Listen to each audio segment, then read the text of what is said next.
Kami dari kelompok 2, sebelah sana Teh Inah, sebelahnya lagi Teh Pipin, terus ini Teh Ocha, ini Teh Oti, dan saya sendiri, Agus. Oke, kami di sini akan melakukan observasi tentang sejarah Istana Kaibon, di mana untuk memenuhi tugas mata kuliah Bahasa daerah. Bahasa daerah. Oke. Selamat menyaksikan. Anani apa sih? Istana Kaibon. Asal muasalnya.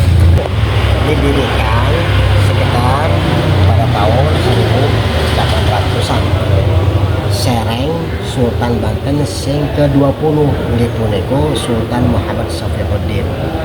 Keraton Kaibon didirikan dibangun kangge tempat ibune Sultan Muhammad Safiuddin.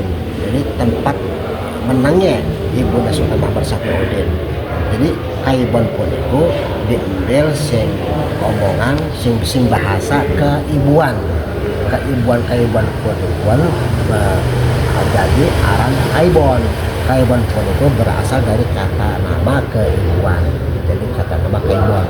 Misalnya dikenal dengan Kaibon sing berasal dari kata nama keibuan. Nah, keraton Kaibon puniko sebenarnya sempat didirikan apa itu pusat kepemerintahan di Belanda, bu kantor apa yang di Belanda puniko. Nah, setelah itu pusat pemerintahan sing wonten ing Banten dipindah ning Serang. Nah, terus bangunan-bangunan sing wonten ing Kaibon dibongkar dipindahkan ning Serang, di antaranya gona gedung Polres. Itu sing Keraton Kaibon begini po. Terus gona gedung Polda sing wonten ning Cipare kan lulusan kan ya niku, terus wonten gedung BKR. Niku bangunan-bangunan puniko sing Keraton Kaibon sing dipindahkan yang Belanda digawa ning Serang. Oh, terus gona gedung-gedung apa bupati banyak sing wonten Serang ko ya. Wonten niku sing bahan bakune serhana. Namun sederenge kan Sultan Muhammad Safiuddin itu setelah pendudukan Belanda ya sing zaman Sultan Haji baru wonten Sultan sing menentangi Belanda itu Sultan Muhammad Safiuddin. Nah, bahkan saking menentangnya ning Belanda, Sultan Muhammad Safiuddin itu dibuang di Surabaya. Bahkan segitigalah makamnya wonten di Surabaya. Ini Buka Putih Surabaya. Nah, itu wonten makam Sultan Banten sing ke-20 di Surabaya. Nah, sesampune Sultan Muhammad Safiuddin diasiakan di Surabaya, pemerintahan Kesultanan Banten digantikan ning mantune niku Sultan Muhammad Rafiuddin. Niku Sultan Banten namun dede terah keturunan sing sultan. Dede garis keturunan sing sampai Sultan Saudin dede. Itu hanya mantu ya konon. Sesampun itu pada tahun 1813 maka dihapuslah Kesultanan Banten secara Belanda. Nah, jadi itulah 1813 itu sekabeh bangunan-bangunan sing wonten ing Banten digawe di Serang.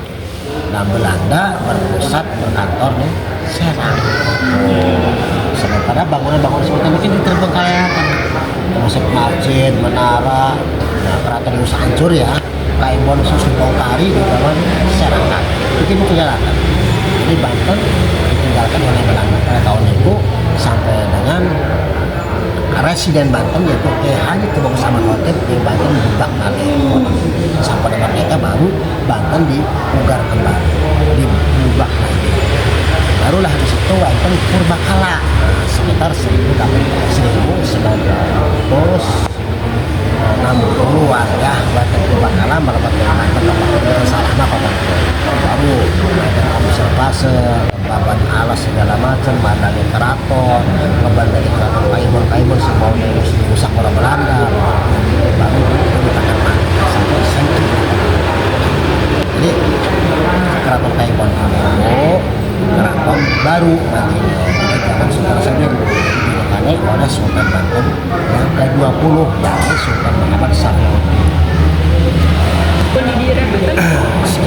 1800-an. 1800 buat ini ya ujung buat kelalen itu lah ya. Orang ya kelalen ya. Cuman ini itu Sultan Sipudan sekitar 1800-an memerintah. Pada tahun 1800 Sultan Saparudin memerintah sampai dengan 1813. Dan antara penahan itulah keterbatasan pula secara sumber ya, ada pada sempurna jadi kota. Dampak positif di tempat Kaibon itu buat masyarakat apa? Nah, sedikit peninggalan dan sedikit jadi tidak rasakan destinasi wisata. Destinasi wisata karena kepandirian pemerintah di Kabupaten itu sehingga Kabupaten itu sedikit diperindah, didamal bagus, diurus, dirawat sehingga mengundang para wisata sampai berkunjung ke Kaibon. Nah, bahkan dari setetek uang itu singkatah aparatnya tempat-tempatnya dijadikan semacam wakil mahasiswa yang berkumpul di Keraton Kaibon.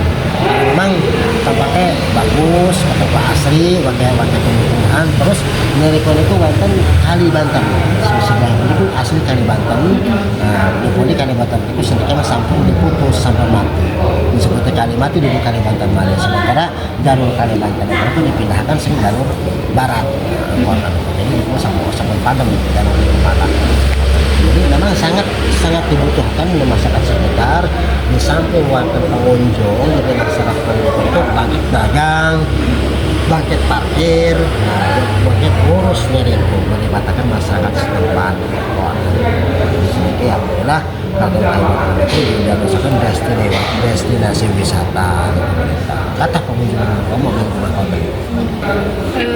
Menurut Bapak ya, sepiro pentingnya sih tempat Istana Kaibon itu? Ya sangat penting, namanya juga buat dengan orang tua. Generasi muda. Iya. Oh, buat maksudnya sejarah kita sebagai generasi sekarang, generasi muda, memang wajiblah sebagai warga negara Indonesia mengenal akan sejarah, itu wajib. Di mana kita juga harus tahu kepada bapak ibu kita, perjalanan bapak kita, ibu kita dari mana asalnya, bapak kita punya bapak siapa, punya saudara siapa. Kita sebagai orang Indonesia wajib mengetahui Purwadaksi. Apa sih Purwadaksi itu? Asal usul. Ya, asal usul itu kita harus tahu supaya kita bisa menghargai para leluhur kita, bisa menghormati para leluhur kita karena kita mengenal akan perjuangannya. Di mana kalau orang yang mengenal akan perjuangannya, kita hormat kepada beliau walaupun beliau sudah meninggal. Ya memang kita beradablah gitu kan. Kita bisa begini ya karena adanya Sultan Hasanuddin. Tanpa adanya Sultan Hasanuddin, kita mungkin menjadi orang-orang yang hidup dalam kegelapan. Dengan adanya Sultan Hasanuddin, dengan adanya Sultan yang lain, seperti itu. Bahkan kalau tidak ada Sultan Hasanuddin, mungkin ada Banten, dan mungkin ada provinsi Banten, dan mungkin ada kota Serang, nggak mungkin ada Universitas Sultan Ageng Tirtayasa, nggak mungkin ada Universitas UIN Sultan Hasanuddin, dan Banten pun dijadikan ikon di pusat pemerintahan provinsi Banten gitu. Tanpa adanya Sultan Hasanuddin nggak mungkin ada Universitas Sultan Ageng Tirtayasa. Ya Allah ya. Iya. Tanpa adanya Sultan Hasanuddin nggak mungkin ada UIN. Itu nggak mungkin ada Bina Bangsa, nggak mungkin ada. Kita hidup dalam kegelapan. Maka masyarakat Banten pada waktu itu dengan masuknya Islam ke wilayah Banten, ya, masyarakat Banten menjadi bahagia hatinya. Bahkan kata Banten itu berasal dari kata Katiban Inten. Saking bahagianya masyarakat Banten dengan masuknya Islam di bawah Sultan Hasanuddin, masyarakat Banten merasa dirinya kejatuhan kita dari atas langit. JP bahasa Bantennya Katiban Inten. Nah, secara etimologis kata-kata Banten menjadi kata-kata Banten. Jadi Banten itu berasal dari kata Katiban Inten. Itu sumbernya sing halwani mihron.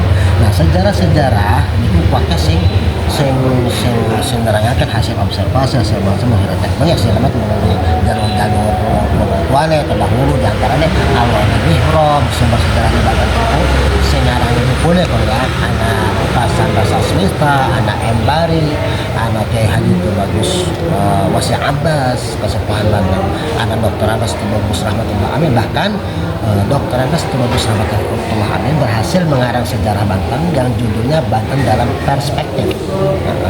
Tuh. Jadi semoga pemahaman sejarah Banten banyak kami dari buku itu Banten dalam Perspektif yang disusun oleh Dr. Anas Haji Bagus Rahmatullah Amin. Dan sebenarnya banyak Keinginan Bapak ke mana tempat Kaibon udah berdiri nih kokoh kan atau inspirasi lah ya. mana sing tek-tek kon sing pendatang baru. Ya, kepengen pula Kaibon tetap dijaga kelestariannya, tetap dilestarikan, tetap dijaga, ya, dan tetap di keutuhannya itu. Artinya masyarakat luar kita sampai mencederai lah. Istilahnya kita nyolong baturnya apa rusak segala macam itu aja sampai terjadi. Jadi Kaibon tetap dijaga keutuhannya sampai sekarang ini. Walaupun hanya tinggal puing-puingnya tapi itu kan asli, gitu kan, tetap dijaga, gitu kan. Karena apa? Karena memang Kaibon juga salah satu data sejarah melengkapi sejarah Banten, adanya data sejarah di Kaibon itu sebagai pelengkap data sejarah. Ibarat sebuah mobil namun kurang abane siji ya orang bisa jalan. Ya begitu pula Kesultanan Banten tanpa Kaibon ya mungkin nggak besar seperti ini gitu kan. Justru Kaibon itu Banten itu besar memang karena kan ada dilengkapi dengan Keraton Kaibon. Jadi Keraton Kaibon itu bukan Kesultanan Banten, bukan. Jadi Keraton Kaibon itu tempat berdiam dirinya ibunya Sultan Muhammad Safiuddin. Banyak peninggalan di Banten. Di antaranya di sini ada Keraton Solosoan, ada Keraton Kaibon, gitu kan. Terus juga ada Benteng Sepilwik yang terletak sebelah utara Masjid Agung Banten, jaraknya sekitar 1,5 km dari sini. Nah kalau itu asli karya Belanda, tuh. Cuman ketika ditinggalkan oleh Belanda, adanya di sini tetap itu mendongkrak untuk memperkuat sejarah adanya Kesultanan Banten. Itu namanya Benteng Sepilwik. Tulisannya Sepelwijak, kalau orang Portugis membaca itu Sepilwik. Nah, jadi ada yang membaca Sepilwik, ada yang membaca Sepilwik. Tergantung orang memahaminya. Ada yang membaca Sepelwijak. Tapi di